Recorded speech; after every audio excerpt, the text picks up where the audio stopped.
एक बार ये दुआ आपको सिर्फ सुन लेना है।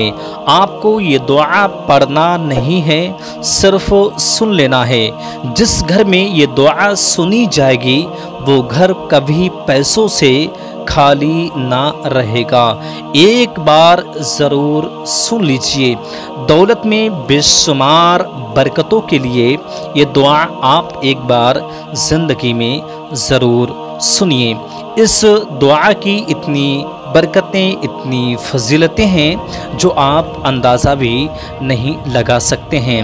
आपको इस दुआ के लिए पढ़ना नहीं है, सिर्फ सुन लेना है।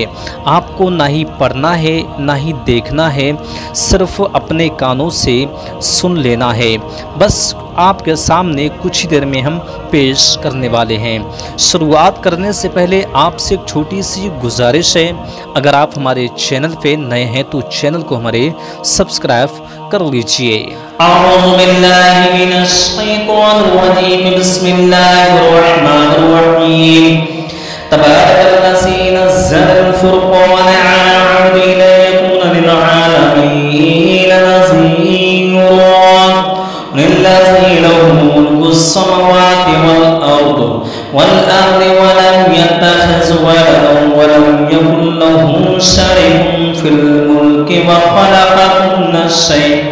كل شيء فقدره تقديرا واتخذوا من دونه آلهة لا يخلقون شيئا وهم يخلقون ولا يملكون لأنفسهم ضرا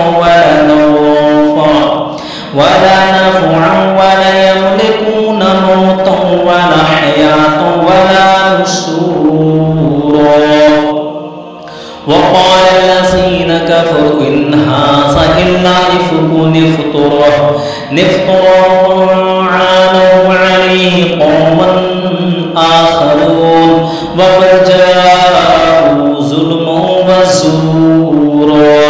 وقالوا أساطير الأولين اقتتبها فإياكم عليه بكرة وأصيلا. قل أنزله الذي يعلم السر في السماوات والأرض إنه كان غفورا رحيما.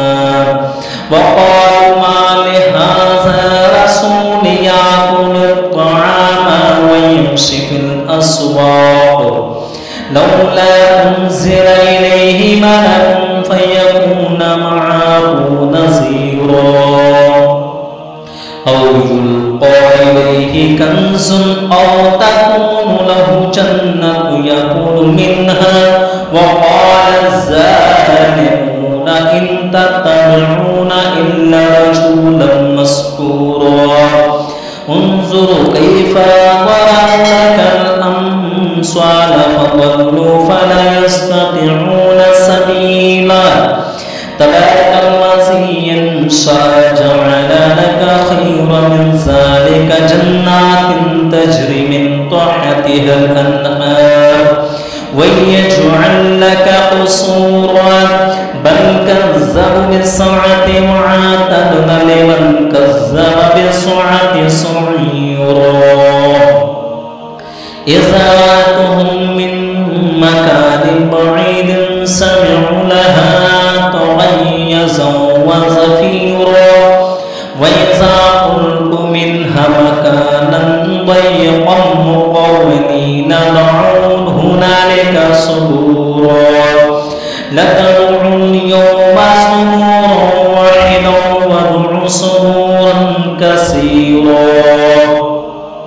قل أذلك خير أم جنة الخلد التي وعد المتقون كانت لهم جزاء ومصيرا. لهم فيها ما يشاءون خالدين قال على ربك وعدا مسئولا. ويوم يحشرهم وما يعبدون من دون الله فيقولوا أأنتم أضللتم عبادي هؤلاء أم هم ضلوا السبيل قالوا سبحانك ما كان ينبغي لنا أن نتخذ من دونك من أولياء ولكن متعتهم وآباهم حتى نسوا الذكر وكانوا قوما بورا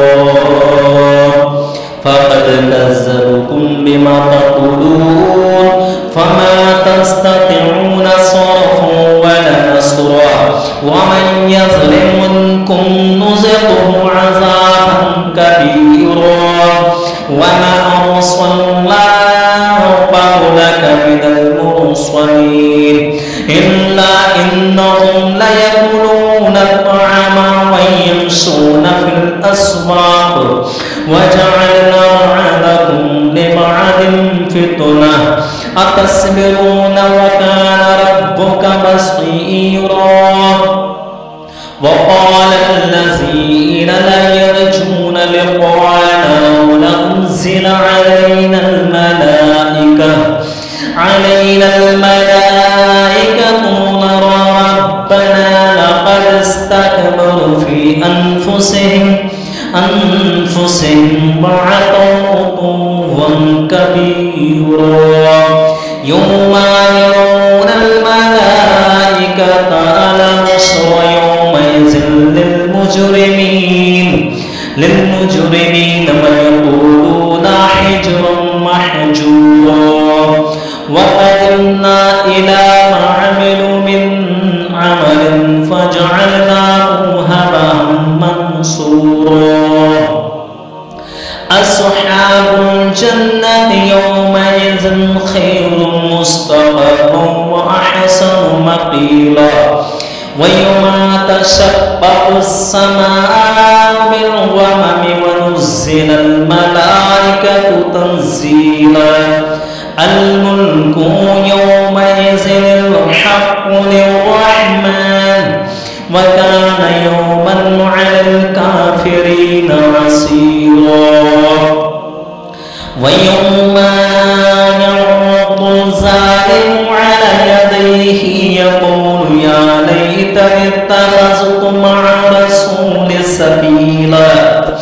يا ويلتى ليتني لم أتخذ فلانا خليلا لقد أضلني عن الذكر بعد إذ جاءني وكان الشيطان للإنسان خذولا وقال الرسول يا رب إن قوم اتخذوا هذا القرآن مهجورا وكذلك جعلنا لكل نبي عدوا من المجرمين وكفى بربك هاديا ونصيرا وقال الذين كفروا لولا نزل عليه القرآن جملة واحدة كذلك لنثبت به فؤادك ورتلناه ترتيلا